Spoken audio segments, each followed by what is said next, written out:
Let us pray. Almighty God, we again thank you for the gift of life you've given to each one of us. And we thank you for the journey mercies accorded to us. Some are from near and others from far. It's only by your grace that we are gathered here to share your word.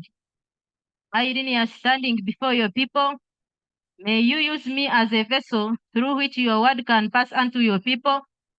And I believe that with you, all things are going to be possible.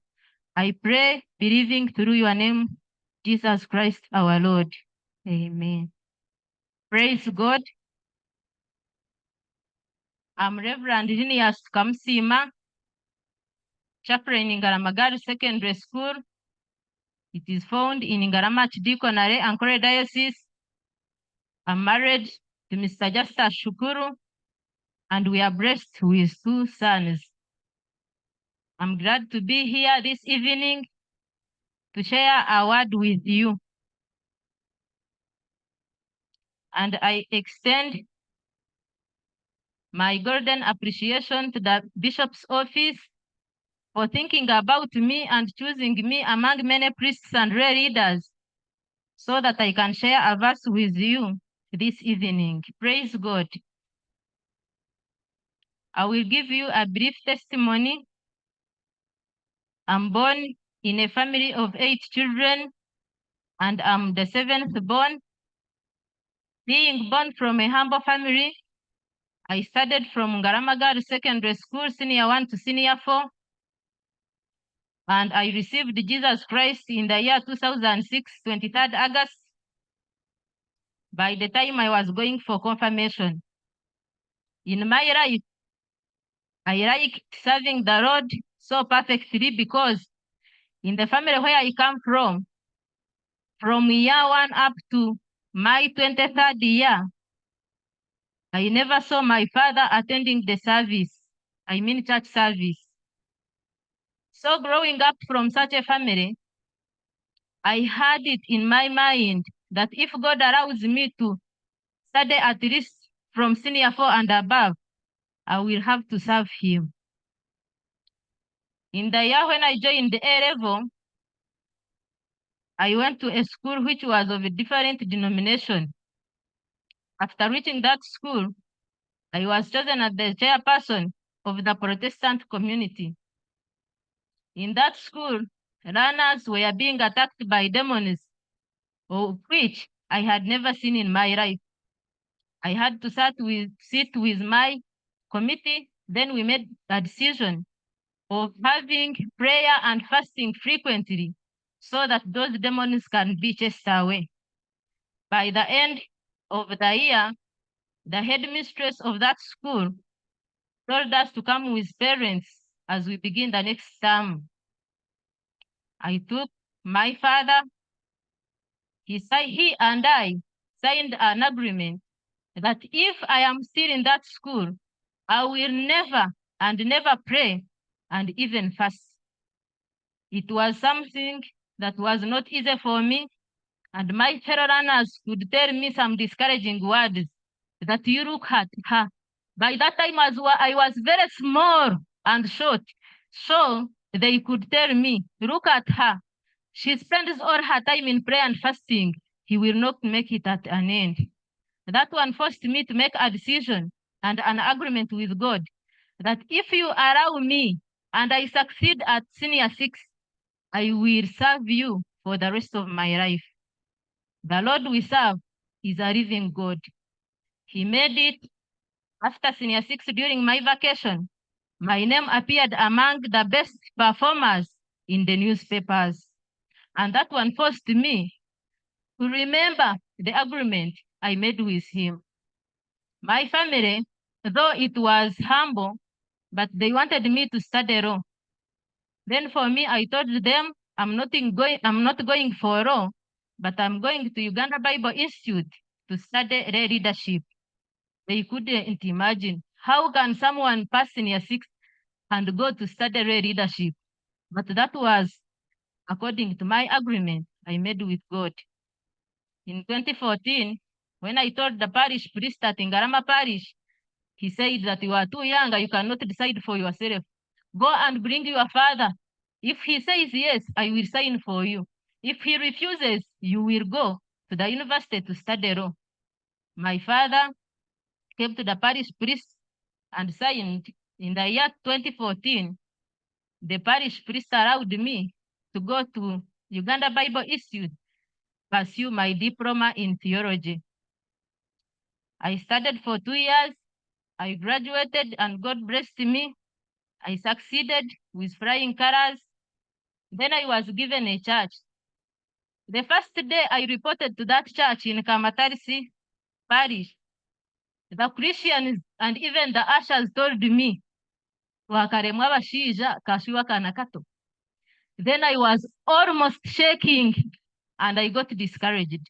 But I told them, allow me, I speak to you just once, and then you allow me to go. Then in my heart, it was like, after all, I'm a leader for the whole of Africa. From that day, the Lord enabled me. I talked to them, and the Holy Spirit touched most of them. From that day, up to the day I left that church, Christians were full in the whole church. And I thank God for that. Then my father started attending Sunday service. The day I went to UBI, I went to UBI in August, and my father attended the first service in his life in December, the same year, 2014. Then after 3 months in that church, I received a call from the diocese that among the selected people, come and sit for interviews for ordination. I couldn't imagine how can someone from such a family be raised from there and be thought about by the diocese to go for such a course. But by God's grace, I had to come and I passed the interview.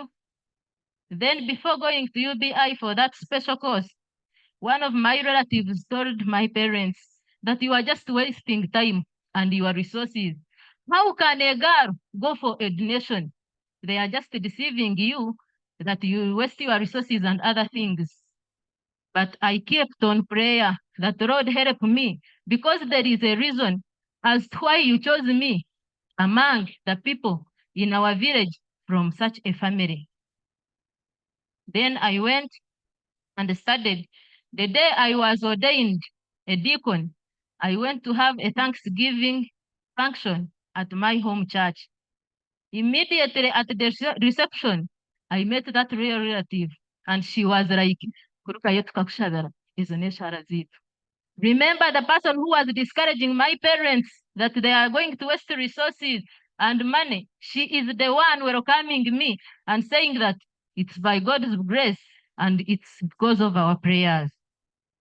So even up to now, I was posted in Ngarama at Deacon at Ngarama Girls SS up to now, but I'm seeing God's grace working for me day and night. And my decision to follow Christ and decision to be a leader, a church servant, changed much about our family, because up to now, our father is the first person to come to church when it comes to Sunday service. Back to the topic which I was given, that in Christ we have perfect peace. In Christ we have perfect peace. I will first have to explain to you what perfect peace of Jesus means. Perfect peace, it is a condition of freedom from disturbance within the soul. It is the perfect harmony reigning within. Perfect faith, perfect peace is the unshakable faith in Jesus Christ. Perfect peace is not just a mere concept. It is a tangible reality that we can experience in our own lives. Peace comes by giving our lives to Christ so that we can live to know Him. You will find perfect peace when you are focused on God in all circumstances. Perfect peace in Jesus Christ means that our new lives are hidden in Christ, and that we have peace because of Christ. Hallelujah. Then we are going to share from the reading, which was from the book of the Gospel according to John, chapter 20. And I'm going to share with you verses 19 up to 21. And we need to keep it in mind that Jesus is the author of peace. I'm reading from ESV Bible, and it reads, "On the evening of that day, the first day of the week, the doors being locked where the disciples were for fear of the Jews, Jesus came and stood among them and said to them, 'Peace be with you.' When he had said this, he showed them his hands and his side. Then the disciples were glad when they saw the Lord. Jesus said to them again, 'Peace be with you. As the Father has sent me, even I'm sending you.'" Praise God. Then, as we see that Sunday evening, the disciples were meeting, but behind the locked doors, because they were fearing the Jews. And Jesus found them hiding and locked inside the doors. And he was standing there with them, and he said to them, "Peace be with you." When we continue reading, we see that he showed them the wounds in his hands and his side, and they were all filled with joy when they saw the Lord. When you continue reading from the following verses, we see that he then breathed on them and said, "Receive the Holy Spirit." Still, when we read in John chapter 14, verse 27, we see Jesus saying, "I'm leaving you with a gift of peace of mind and heart. And the peace I give is not the gift is the gift the world cannot give.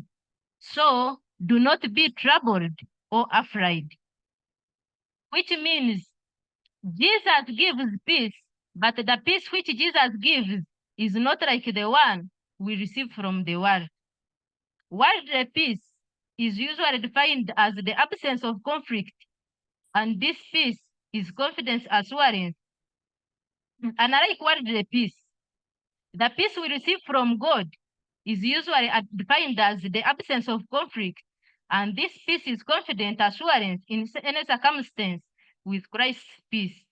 We have no need to fear the present or the future. The peace of Christ moves into our hearts and lives to restrain the hostile forces and offer comfort in place of conflict. Jesus says he will give us that peace if we are willing to accept to receive it from him. If your life is full of stress, allow the Holy Spirit to fill you with that peace of Christ. Hallelujah. Then when we read in Philippians chapter 4, verse 6 and verse 7,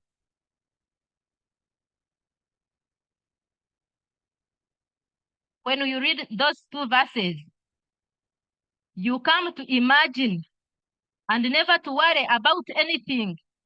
It seems like an impossibility. We all have worries on the job, in our homes, at school, but Paul's advice to the Philippians was to tell them to turn their